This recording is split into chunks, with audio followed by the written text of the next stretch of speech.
The alarm systems in the Galactic Council chamber flashed red and yellow, casting strange shadows across the curved walls. Representatives from 40 different species stood in their designated areas, their forms ranging from gaseous clouds contained in force fields to massive creatures that needed special platforms to hold their weight. At the center of the chamber, a holographic display showed a distant star system, and from that system came a signal that made even the bravest counselors feel a chill in their various anatomies. The distress call played again. Even through the translation matrix, the terror was clear. The Velthani were dying, and they were begging for help. Ambassador Trell Zoth, whose insectoid body clicked and chittered as he moved, raised one of his 6 limbs to address the assembly. His translator device hummed to life, converting his chemical signals into universal speech that all could understand. He had been a council member for 70 years, and in all that time, he had learned that patience and procedure were the foundations of galactic peace. "We must consider this request carefully," Trell Zoth said, his compound eyes reflecting the red warning lights. "The Skreath are indeed dangerous, but deploying military forces requires proper authorization. We need to form a committee to investigate the situation, then submit our findings for a vote. This process, as we all know, ensures that we act with the wisdom and consideration that separates us from primitive species." Around the chamber, heads nodded, appendages waved in agreement, and various biological processes indicated consent. This was the way things were done. The Galactic Council had maintained peace for thousands of years by following rules, by being careful, by thinking before acting. But while they talked, people were dying. In a small moon base orbiting Jupiter, Captain Elena Reyes sat in her command chair, staring at the screen in front of her. Outpost Vanguard was Earth's newest facility, built to monitor deep space communications and serve as humanity's ear to the galaxy. They had only been officially part of the galactic community for 3 years, and most species still treated humans like dangerous children who needed to be watched carefully. The distress signal had come through 40 minutes ago, and Elena had played it 7 times already. She did not need a translation device to understand terror. The screaming, the sound of weapons fire, the desperate pleas for anyone to help them, these things were universal. "Ma'am, the Council has acknowledged the signal," said Lieutenant Tom Morrison, looking up from his console. He was young, barely 25, but his eyes already had the hard look of someone who understood how the universe really worked. "They're forming a committee to discuss possible responses." Elena felt her jaw tighten. A committee. People were being slaughtered and the Council was forming a committee. How long before they actually do something? She asked, though she already knew the answer. Best case scenario, 2 weeks. More likely a month or 2. Elena stood up from her chair. She was not a tall woman, barely 5.5 feet, but everyone in the control room straightened when she moved. There was something about humans that made other species nervous, and Elena knew it. Earth was classified as a Class 12 death world, a planet so hostile that most aliens could not survive there for more than a few hours. The gravity would crush their bones, the bacteria would eat them alive, the weather would kill them, and the native predators would do things that gave galactic biologists nightmares. Humans had not just survived on Earth, they had thrived. They had climbed to the top of the food chain by being meaner, tougher, and more stubborn than anything else on their world. "Get me Captain Chen," Elena said quietly. Morrison hesitated. "Ma'am, the Council protocols say we need authorization before contacting military vessels for deployment." Elena turned to look at him, and he immediately understood why humans made aliens nervous. Her eyes were the eyes of a predator, the eyes of something that had evolved to hunt. "I did not ask about protocols, Lieutenant. I said, get me Captain Chen." Morrison's fingers flew across his console. 3 light years away, the UCMS Retribution received the priority signal. The ship was one of Earth's newest warships, built after humanity had learned that the galaxy was not as friendly as they had hoped. It bristled with weapons that made alien engineers uncomfortable, carried enough firepower to crack a small moon, and was captained by a man who had earned his reputation in the worst places humans had ever fought. Marcus Chen appeared on the screen. He was in his early 50s with gray touching his temples and scars on his face that told stories he never spoke about. Behind him, Elena could see the bridge of the Retribution, all business and efficiency. "Captain Reyes," Chen said, nodding. "I'm guessing this is about the Velthani signal. You heard it?" We hear everything out here. I've already plotted a course. We can be at Shenvara in 3 days if we push the engines. Elena felt something relax in her chest. This was why she had called Chen. He understood. Some things were more important than rules. The council is forming a committee, she said. Chen's expression did not change, but his eyes went cold. Of course they are. While they talk, how many Velthani die? Thousands. Maybe millions. Then we don't have time to wait for permission. Chen turned to someone off-screen and gave quick orders. When he looked back at Elena, his decision was already made. I'm taking the Retribution, the Yamato, and the Wellington. 3 ships should be enough for initial contact. If it's worse than we think, we'll call for reinforcements. Chen, if you do this without council approval, they'll be furious. Let them be furious. I'd rather face a council tribunal than explain to my crew why we listened to a distress call and did nothing. He paused, and something like a smile crossed his face. Besides, we're humans. They already think we're dangerous. Might as well prove them right. The connection ended, and Elena stood alone in her command center looking at the star charts. Somewhere out there, the Velthani were fighting for their lives against an enemy that showed no mercy, and help was coming, even if it came from the species that scared the rest of the galaxy. She thought about the council, sitting in their comfortable chambers, debating and discussing while people died. She thought about humanity's history, about all the times humans had faced impossible situations and refused to give up. Earth had tried to kill humans with diseases, predators, weather, and 1,000 other dangers. Humans had survived by being tougher than everything else. Now the galaxy was about to learn what happened when you called for help and humans answered. Elena pulled up the communication logs and began recording. A message to Earth Command. She would be honest in her report.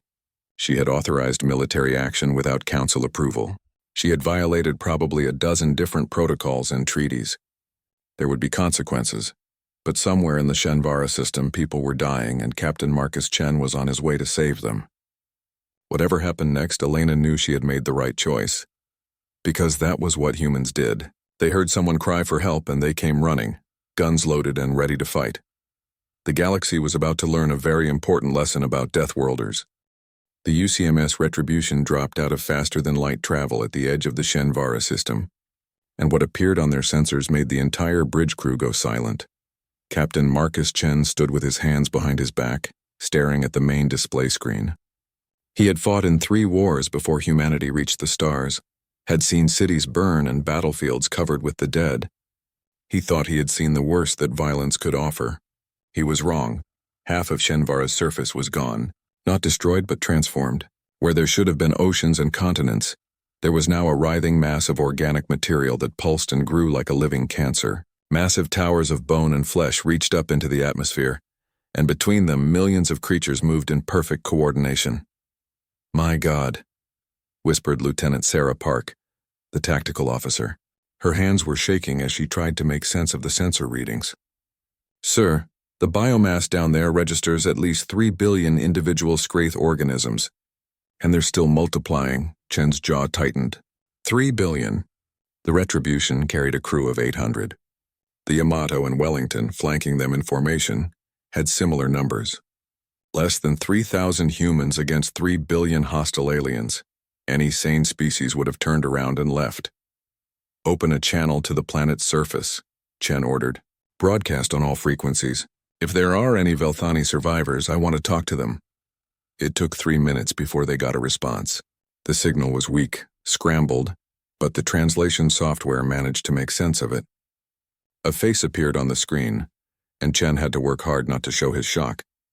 The Velthani were crystalline beings, their bodies made of living glass that refracted light into beautiful patterns. The creature on the screen should have been glowing with soft colors. Instead, its surface was cracked and dull, and several pieces had broken off entirely. "This is Elder Kesthorn of the Velthani Refuge," the alien said, its voice carrying exhaustion that needed no translation. "Please identify yourselves." "This is Captain Marcus Chen of the United Colonies military ship Retribution. We received your distress call. We're here to help." There was a long pause. Then Kesthorn made a sound that the translator interpreted as disbelief. "You are human. The Deathworlders. That's what they call us." "Yes. The Council's database says your species is dangerous, aggressive, prone to violence. Kesthorn's crystalline eyes seemed to study Chen through the screen. They say your world tried to kill you every day, so you learned to kill first. Chen did not deny it. That's all true. But we also learned something else. We learned to protect our own. And when we hear someone calling for help, we don't sit in comfortable rooms having discussions. We come, another pause. Then Kesthorn's body seemed to brighten slightly as if hope was giving it energy. There are approximately 800,000 of us left. We are in underground shelters. The Scraith cannot reach us yet, but it is only a matter of time. They will dig us out, and they will consume us like they consumed everything else. How long do you have? Days, perhaps a week if we are lucky. Chen nodded slowly. He turned to his tactical officer. Park, what are we looking at? Lieutenant Park pulled up a holographic display that showed the Scraith infestation in 3 dimensions. It was worse than Chen had thought. The creatures had not just landed on the planet, they had become part of it. The biomass extended deep into the crust, drawing minerals and energy from the planet itself. The Scraith are a hive species, Park explained. Everything you see down there is connected to a central consciousness. They consume other species and use their genetic material to create new Scraith variants. They're like a biological machine designed for one purpose: growth. Weaknesses? Unknown. The Council database doesn't have much information because no one has ever successfully fought the Scraith. Every species that encountered them either fled or was consumed. Chen looked at the display for a long moment. 3 billion hostiles. Unknown weaknesses. A planet that was more alien hive than actual planet now. Any military academy in the galaxy would have called this an unwinnable scenario. But Chen had not graduated from an alien military academy. He had graduated from Earth's War College, where they taught you that there was no such thing as unwinnable. There were only different levels of expensive. All right, Chen said quietly. Here's what we're going to do. Park, I want a full orbital bombardment plan. Target the largest concentrations of biomass. Use kinetic rounds, nothing nuclear. I don't want to irradiate the planet. Sir, kinetic bombardment will kill millions of them, but with 3 billion hostiles, it's only going to make them angry. That's the point, Lieutenant. I want them angry. I want them to stop focusing on the Velthani survivors and start focusing on us. Park stared at him. You want to make yourself the target? Exactly. Once they come for us, we'll show them what happens when you pick a fight with Deathworlders. Chen turned to his communications officer. Tell the Yamato and Wellington to spread out. I want overlapping fields of fire. And someone get me a direct line to the ground teams.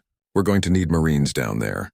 As the crew jumped to follow his orders, Chen opened a private channel back to Elder Kesthorn. The Velthani leader was still watching, its crystalline form trembling slightly. Elder, I need you to do something for me, Chen said. I need you to make sure your people stay in those shelters no matter what they see or hear on the surface. Things are going to get loud and they're going to get violent. But I promise you, we will not abandon you. Captain Chen, there are 3 billion Scraith on my world. You have 3 ships. This is impossible. Chen smiled, and there was something in that smile that made even the alien understand why humans were classified as apex predators. Elder, my species climbed to the top of the food chain on a planet that had animals that could eat us in one bite. We survived ice ages, plagues, and disasters that should have wiped us out. We've fought wars against ourselves that killed hundreds of millions, and we're still here. 3 billion bugs? He shook his head. That's not impossible. That's just Tuesday. He cut the connection before Kesthorn could respond. Around him, the bridge was alive with activity as his crew prepared for battle. Chen walked to the forward viewport and looked down at Shenvara. Somewhere down there, in the darkness of their underground shelters, 800,000 Velthani were waiting to die. Not today, Chen thought. Not while humans have anything to say about it. All ships, he said into his command channel. This is Chen. Begin bombardment. Let's remind the galaxy why they're scared of Deathworlders. Fire at will. The Retribution's main guns opened up and the war for Shenvara began. The kinetic rounds hit the surface of Shenvara like the fist of an angry god. Each projectile was a solid tungsten rod, 3 meters long and accelerated to a significant fraction of light speed. When they struck, the energy release was equivalent to a nuclear weapon, but without the radiation that would poison the planet for generations. The first barrage destroyed an area the size of a small city. The biomass simply vanished, converted into superheated plasma and expanding gas. For a moment, there was silence. Then the Scraith responded. The surface of the planet erupted. Millions of creatures launched themselves into the air, some with wings, some propelled by biological rockets that burned their own flesh for fuel. They rose toward the human ships in a swarm so thick it looked like the planet was bleeding upward. "Here they come," Lieutenant Park said, her voice tight but controlled. "Estimate 12 million hostiles inbound. Multiple types. Some are going to try to board us." Captain Chen stood at the center of the bridge watching the swarm approach on the tactical display. Any normal species would have felt fear looking at those numbers. Humans had learned to turn fear into focus. "Point defense systems active," Chen ordered. "Don't let anything larger than a fist get close to the hull. And somebody tell the Yamato to tighten up their formation. They're drifting." The space around the 3 human ships lit up with weapons fire. Automated turrets tracked and eliminated thousands of Scraith per second, but thousands more kept coming. Some of them were the size of dogs, fast and maneuverable. Others were massive, covered in armor plates grown from consumed minerals. The largest ones made it through the point defense screen and slammed into the Retribution's hull. Alarms blared as biological acid began eating through the outer armor. "Hull breaches on deck 7 through 12, reported the damage control officer. "The acid is incredible. It's eating through our ablative armor like it's not even there." "Vent those sections to space," Chen ordered. "Let the vacuum freeze the acid. And get our Marines ready. Some of those things are going to make it inside." In the armory of the Retribution, Sergeant Maria Santos was already suiting up. She had been a Marine for 15 years, fought in the colony wars on Mars, and had earned 3 medals for bravery. She pulled on her powered exoskeleton, feeling the servos engage and multiply her strength by a factor of 10. Around her, 40 other Marines were doing the same. "Listen up," Santos called out, her voice amplified by her suit's speakers. "The Scraith are a hive species. They don't feel fear. They don't surrender, and they don't stop. You put one down, 2 more take its place. So we're going to have to be meaner, faster, and more stubborn than them. Fortunately, that's what we do best." A young private, fresh from training on Earth, looked nervous. "Sarge, the briefing said there's billions of them down there." Santos grinned inside her helmet. "That's right, kid. Target-rich environment. Now lock and load." The Marines grabbed their weapons. Plasma rifles that could burn through steel. Shotguns loaded with explosive shells. And for close quarters, titanium-edged combat blades that could cut through almost anything. The boarding alarm sounded. Scraith had breached the hull and were inside the ship. Santos led her team through the corridors at a run. The artificial gravity made their powered armor feel light, and they moved with a speed that would have seemed impossible to aliens who had never seen humans in combat. They found the Scraith in a cargo bay. 20 of the creatures had made it inside, each one a nightmare of biological engineering. They had too many limbs, too many eyes, and mouths full of crystalline teeth that could bite through metal. The Scraith saw the humans and charged without hesitation. The hive mind had calculated that humans were soft, vulnerable, easy to kill. The hive mind was wrong. Santos's team opened fire. Plasma bolts turned Scraith into burning husks. Explosive shells tore them apart. And when the creatures got close enough for hand-to-hand combat, the Marines showed them what Earth's apex predators could do. Santos caught a Scraith's attacking limb with her powered gauntlet and crushed it.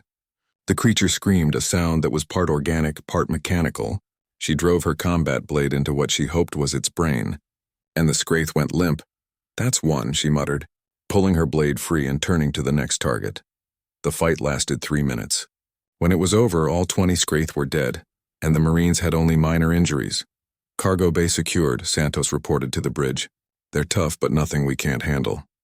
"Good work, Sergeant," Chen replied. "Now I need you and your team for something harder." "We're sending you to the surface." Santos looked at her team. They were breathing hard, adrenaline pumping through their systems. But when she asked who wanted to volunteer for a ground mission, every single hand went up. That was the thing about humans. They ran toward danger, not away from it. 30 minutes later, Santos and her Marines were in drop pods, launching from the Retribution toward the surface of Shenvara. The pods were designed to survive entry through hostile fire, armored enough to crash through buildings if necessary. As they fell through the atmosphere, Santos checked her mission parameters. The Velthani shelters were holding, but barely. The Scraith were starting to dig down toward them, and it was only a matter of time before they broke through. The Marines' job was to establish a perimeter around the largest shelter and hold it until reinforcements could arrive. The pod hit the ground hard enough to crack the biomass beneath it. The door blew open and Santos came out firing. She was standing in the middle of a nightmare landscape. The ground was not dirt or rock, but living tissue that pulsed and moved. Towers of bone and flesh stretched into the sky, and between them thousands of Scraith were converging on her position. "Form up," Santos shouted, overlapping fields of fire. "Don't let them surround us." The Marines created a defensive circle, their backs to each other, weapons pointing outward. The Screeth came at them in waves, and the humans cut them down with mechanical efficiency. But for every Screeth that fell, more appeared. They came climbing down the bone towers. They erupted from the living ground. They dropped from above on wings of stretched flesh. Santos's ammo counter was dropping fast. Around her, Marines were starting to tire despite their powered armor. This was exactly what the Scraith wanted. To overwhelm them with numbers, to exhaust them, to consume them. Then the sky lit up. Captain Chen had brought the Retribution into low orbit, close enough that its main guns could provide fire support. Kinetic rounds hammered into the Scraith concentrations, buying the Marines breathing room. "All ground teams, this is Chen." The captain's voice came through Santos's comm. "Captain Reyes has arrived with reinforcements. The cavalry is coming. Hold your positions." Santos looked up and saw new ships dropping out of FTL. Not just human ships, but she would take any help she could get right now. "You hear that, Marines?" she shouted. "We just need to hold a little longer. Show these bugs what Deathworlders are made of." The Marines responded with renewed fire. They were outnumbered, surrounded and running low on ammunition. But they were human, and humans had been fighting impossible battles since they lived in caves and fought off predators with sharpened sticks. The Scraith were about to learn that 3 billion to 3,000 were not odds that scared humans. Those were just numbers, and humans were very good at proving that numbers did not always win. Captain Elena Reyes arrived at Shenvara with 6 more warships and a weapon that made even her own crew nervous. She stood in the science lab of her flagship, looking at the containment unit that held what Earth's military bioweapons division had created. "Explain it to me one more time," she said to Dr. James Park, the lead xenobiologist. In simple terms, Dr. Park was a thin man with tired eyes who had spent the last 3 days working without sleep. He gestured at the containment unit where a greenish liquid bubbled softly. The Scraith used genetic material from species they consumed to adapt and evolve, he explained. That's their strength, but also their weakness. This, he tapped the containment unit, is a targeted virus. It attacks the Scraith's ability to process new genetic information. Once infected, they can't adapt anymore. They can't heal. They can't evolve. They just die. How fast? Fast. The virus is airborne and spreads through the hive mind's biological connections. Once it gets into their network, it should reach every Scraith on the planet within 48 hours. Elena looked at the green liquid for a long moment. What Dr. Park was describing was a weapon of extinction. Once released, it would kill every Scraith on Shenvara. Not defeat them, not drive them away, but eradicate them completely. "What about other species?" she asked. "Could this virus jump to the Velthani?" "We don't think so. We've designed it to target Scraith-specific genetic markers. But Captain, I need to be honest with you. This is a weapon of mass destruction. If we use it, there's no going back. We'll be committing genocide." Elena had known this moment was coming. She had known it from the moment she authorized Captain Chen to respond to the distress call. Sometimes saving lives meant making choices that would haunt you forever. "The Scraith gave us a choice too," she said quietly. "They chose to consume the Velthani. They chose to turn an entire planet into a feeding ground. We're just responding to their choice. Load the virus into atmospheric dispersal missiles. We deploy in 1 hour." Down on the surface, Sergeant Santos and her Marines had been fighting for 6 hours straight. Her powered armor was covered in acid burns and claw marks. 3 of her Marines were dead, torn apart by Scraith that had gotten too close. The rest were running on pure adrenaline and stubbornness, but they had held the line. The Velthani shelter entrance was still secure, and more human forces had landed to reinforce them. The perimeter was holding, barely. Santos was reloading her rifle when she saw movement in the ruins of what had once been a Velthani city. At first she thought it was more Scraith. Then she realized it was something else. A Velthani child emerged from a collapsed building. Its crystalline body was cracked and dim, and it moved slowly, clearly injured. Behind it, 3 Scraith were closing in, their claws extended, ready to tear the child apart and add its genetic material to the hive. Santos did not think. She just moved. Her powered armor let her cross the distance in seconds. She slammed into the first Scraith with enough force to shatter its carapace. The second one tried to attack her, but she caught it by the throat and squeezed until something inside it broke. The third one was smarter and tried to run. Santos shot it in the back. She knelt beside the Veltani child, trying to remember the first aid protocols for crystalline-based life forms. The child looked up at her with eyes that refracted light in patterns that spoke of pain and fear. "It's okay," Santos said, knowing the child probably could not understand her words but hoping her tone would convey safety. "I've got you. You're safe now." She picked up the child as gently as her armored hands would allow and ran back to the perimeter. Other Marines covered her retreat, their weapons cutting down any Screeth that tried to follow. When Santos reached the shelter entrance, Elder Kesthorn was there, summoned by reports of a child found alive on the surface. The Elder's crystalline body brightened with joy when it saw the young one. "You saved her," Kesthorn said, taking the child carefully. "You risked your life for one of our children." Santos shrugged, feeling awkward under the alien's gratitude. "That's what we do. We protect people who can't protect themselves." "Captain Chen said your world tried to kill you every day," Kesthorn said. "That you survived by being more violent than anything else on your planet. But I see now that is only half the truth. You also survived by protecting each other, by refusing to leave anyone behind." Before Santos could respond, her comm crackled to life. It was Captain Reyes. "All ground forces, this is Reyes. We're deploying the bioweapon in 10 minutes. You need to get everyone into sealed shelters immediately. The virus is designed to target Screeth only, but I'm not taking chances with our people or the Velthani." Santos turned to Kesthorn. "We need to get underground now." The Elder understood. It gathered the child and moved toward the shelter entrance, calling for all Velthani to retreat into the deepest levels. Santos and her Marines were the last ones in. They sealed the blast doors behind them and waited. 10 minutes later, the missiles hit. They were not explosive, just delivery systems. They released the virus into the atmosphere, where winds and the Scraith's own biological networks would spread it across the planet. At first, nothing seemed to happen. The Scraith continued their attack on the human positions, continued their relentless expansion across the planet's surface. Then, slowly, they began to die. It started with the smaller ones. They simply stopped moving, their bodies going rigid. Then the larger creatures fell, their biological systems failing as the virus shut down their ability to process genetic information. Within hours, the attacks on the human positions had stopped completely. Captain Chen watched from orbit as the biomass covering Shenvara began to decay. The towers of bone and flesh collapsed. The living ground turned gray and lifeless. 3 billion Scraith died in less than 2 days, and they died silently, without even understanding what was killing them. When it was finally safe, the Velthani emerged from their shelters to find their world scarred but free. The human Marines helped them begin the process of cleaning up, burning away the dead biomass and starting the long work of ecological restoration. Elder Kesthorn stood with Captain Chen on a hill, overlooking what had once been the capital city. The Velthani's crystalline body was brighter now, recovering from the stress of the siege. "You saved us," Kesthorn said, "but you also destroyed an entire species. How do you live with that?" Chen was silent for a moment, watching human engineers work alongside Velthani survivors to clear debris. "We live with it by remembering why we did it.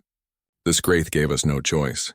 They were consuming your people, and they would have moved on to the next world after this one. We stopped them. If that makes us monsters, then we're monsters who save lives. The Galactic Council will not see it that way. They will say you violated their laws. They will say you used excessive force. Let them say it." Chen turned to look at the Elder. "My species learned a long time ago that sometimes the right thing and the legal thing are not the same. We answered your distress call when no one else would. We fought for you when the Council was still having meetings. If they want to punish us for that, let them try." Kesthorn made a sound that the translator interpreted as sad laughter. "You Deathworlders are strange beings, violent and gentle, ruthless and compassionate, all at the same time." "That's humanity," Chen agreed. "We're complicated." The Galactic Council chamber was in chaos. Ambassador Trell Zoth stood at his podium, his 6 limbs waving in agitation as he addressed the assembly. His compound eyes were focused on the holographic display showing the aftermath of Shenvara. "This is unacceptable," he declared, his translator amplifying his chemical signals into words that echoed through the chamber. "The humans acted without authorization. They deployed weapons of mass destruction. They committed genocide against the Scraith. This violation of council law cannot be ignored." Around the chamber, representatives from dozens of species murmured in agreement. The humans had broken the rules, and rules were what kept galactic civilization functioning. But not everyone agreed. A representative from the Threll Communion, a species of amphibious beings who had lost 2 colony worlds to raiders, spoke up. "The humans saved 800,000 Velthani lives. Where was the council when the distress call came? Where was our fleet? We were forming committees while people died. Proper procedure takes time," Trellzoth insisted. "We cannot simply rush to violence every time there is a crisis. That is the way of primitive species, not civilized ones." "Then perhaps we need to be less civilized and more alive," said another voice. It was Elder Kesthorn, who had traveled to the council to testify about what had happened on Shenvara. The Velthani's crystalline body glowed with intensity as it spoke. "My people called for help, and only the humans answered. They risked their lives for us. They fought impossible odds for us. And now you want to punish them?" "They violated established protocols," Trellzoth said. "Laws exist for a reason." "Laws that left my people to die," Kesthorn replied coldly. "Tell me, Ambassador, if your world was being consumed, would you want the council to form a committee, or would you want someone to actually help you?" The question hung in the air, and Trellzoth had no answer. On Earth, in the headquarters of the United Colonies, Captain Elena Reyes and Captain Marcus Chen stood before a review board. The room was filled with military officers and government officials, all looking at the 2 captains who had started an interstellar incident. Admiral Zhang, the head of Earth's military forces, looked at them with an expression that was hard to read. "You both understand that your actions have put Earth in a difficult position. The Council is demanding sanctions. Some species are calling for our expulsion from the galactic community." "Yes, sir," Elena said. "We understand." "Good. Then you'll also understand why we're promoting both of you." Admiral Zhang allowed himself a small smile. "The Council can demand whatever they want, but half the galaxy is calling you heroes. We've received messages from 20 different species asking for defense packs. Worlds that have been threatened by raiders, pirates, and hostile forces want Earth's protection because they've seen what we do when someone calls for help." Chen blinked in surprise. "Sir, we thought we were here for a court-martial." "You are here for a commendation," Zhang corrected. "You reminded the galaxy what humanity stands for. We don't sit in comfortable rooms debating while people die. We act. And yes, sometimes that means breaking rules. But I would rather face a council tribunal than explain to my grandchildren why we listened to a cry for help and did nothing." The Admiral stood up and saluted them. It was a rare gesture, one that spoke of respect between warriors. "You're both assigned to the new Rapid Response Fleet. Captain Reyes, you'll command the battle group. Captain Chen, you'll lead tactical operations. Your mission is simple. When someone calls for help, you answer. The Council be damned." As they left the headquarters, Chen turned to Elena. "We're going to make a lot of enemies doing this. We're going to save a lot of lives doing this," Elena corrected. "That's what matters." But the universe was not done with humanity yet. 3 weeks after the Battle of Shenvara, Earth's deep space sensor network picked up something that made every military analyst go pale. A fleet was approaching from beyond the galactic rim. Not a small fleet, but thousands of ships, all organic, all following the same biological signature as the Scraith. The scout force that humanity had destroyed on Shenvara had not been alone. The main Scraith swarm was coming, and they had changed course. They were heading directly for Earth. Captain Chen stood in the war room, looking at the sensor data with Admiral Zhang and a dozen other senior officers. The display showed the approaching swarm, a mass of ships that outnumbered Earth's entire fleet by a factor of 50. "They're coming for us," Zhang said quietly. "We hurt them on Shenvara, and now they want revenge." Or they see us as a threat, Chen suggested. We proved that humans can kill them effectively. They want to eliminate us before we can spread to other worlds. Can we stop them? Chen looked at the numbers for a long moment. By every calculation, this was unwinnable. The Scraith had more ships, more soldiers, more resources.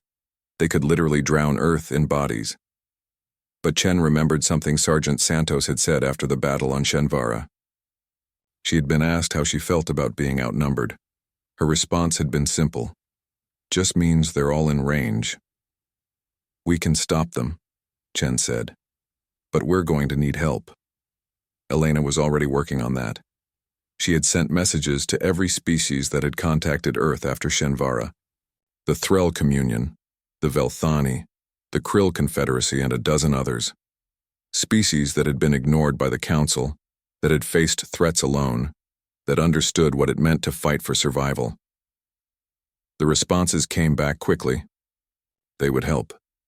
Not because of treaties or laws, but because humanity had proven something important. When someone called for help, humans answered. Now it was time for others to return that favor. Elder Kesthorn sent a personal message to Captain Chen. You saved our world when no one else would. Now we will stand with you. The Velthani are not warriors, but we will fight beside you. Because that is what friends do. Other species echoed that sentiment. The galaxy was learning that the rules and procedures of the Council were not the only way. Sometimes survival required something the Council had forgotten. The willingness to act, the courage to fight, and the bonds forged in battle. When the Scraith swarm arrived at Earth, they found something they did not expect. The planet was not alone and undefended. A fleet of ships from 30 different species orbited the Death World, all of them ready to fight. The Scraith hive mind calculated the odds and found them still favorable. They outnumbered the defenders significantly, but the hive mind made a critical error. It calculated based on normal species, on civilized species that fought cautiously and retreated when casualties mounted. It did not account for humans. It did not account for species who had allied with humans and learned their ways. It did not account for the fact that when you threaten a Deathworlder's home, they do not surrender. They fight with everything they have, and they do not stop until either they win or they die. Captain Chen stood on the bridge of his flagship, looking at the approaching swarm. Around him, his crew was calm and ready. They had known this day might come. They had prepared for it. All ships, Chen said into the fleet-wide channel. This is Captain Marcus Chen of Earth. The Scraith came to our galaxy thinking they could consume us. They thought we were weak because we value life. They were wrong. Today we show them what happens when Deathworlders make friends. Today we show them what happens when you threaten our home.